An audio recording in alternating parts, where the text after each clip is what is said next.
first aid box on a wall. If you're not sure, find out what first aid you have at your workplace and how to get to it in an emergency. There may be a qualified first aider at your workplace. Your employer should advise you if there is. Your employer must also tell you where the fire extinguishers are located, what types of fire they're best suited for, how to use them, and when to retreat from a fire. If a fire or other emergency does occur, there will be an alarm of some sort. You must be able to identify the alarm signals so you know what they mean. You must know what to do and where to go in the event of an emergency. Because every workplace is different, it's essential that you're told about the location of first aiders or first aid items, fire extinguishers and how they're used, and the emergency procedures. Be prepared for medical or other emergencies before they occur. Pay attention when you're told about the first aid and fire facilities and procedures at your workplace. If you're still not sure, ask for further information.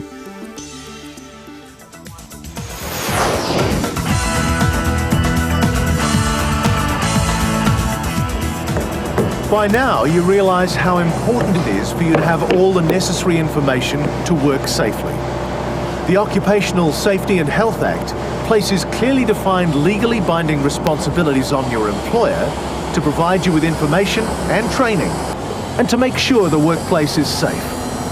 The regulations set out more specific safety requirements than the Act. The Act and regulations are supported by codes of practice and guidance notes, which explain how the laws are applied. If you want to read the Act, the regulations or supporting information, just ask your employer. A copy will be provided as soon as practical. Codes of practice are valuable tools to help you do your job safely. They contain very useful information about a good way to get the job done. The Act sets out general duties which describe the responsibilities everyone has for their own safety and that of others in workplaces. There are duties for employers and employees, self-employed people and others, such as people who control workplaces, design and construct buildings, or design, manufacture, install and supply equipment or substances used in workplaces.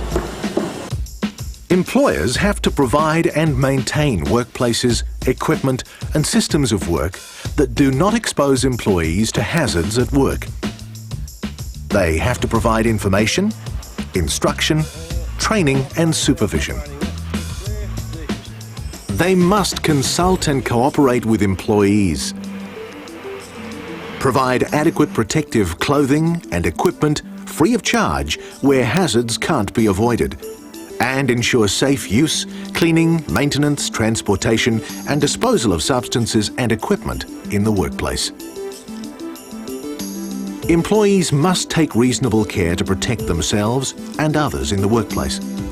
They must cooperate with employers, follow safe work procedures, use protective equipment when required, report any injuries or hazards to their employer, and report anything at the workplace that they think could be hazardous if they can't fix it themselves. Your employer should know what's happening on the job in order to fulfil the duties imposed by the safety and health laws. Hey, Charlie. An important link between the employer and the employees is the safety and health representative.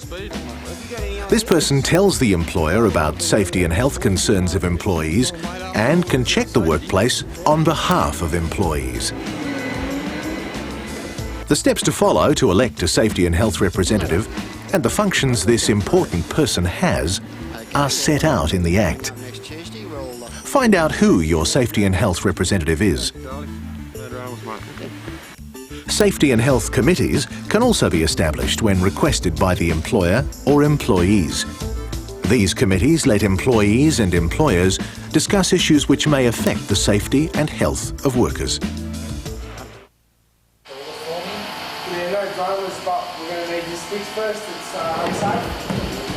Workers have to feel safe.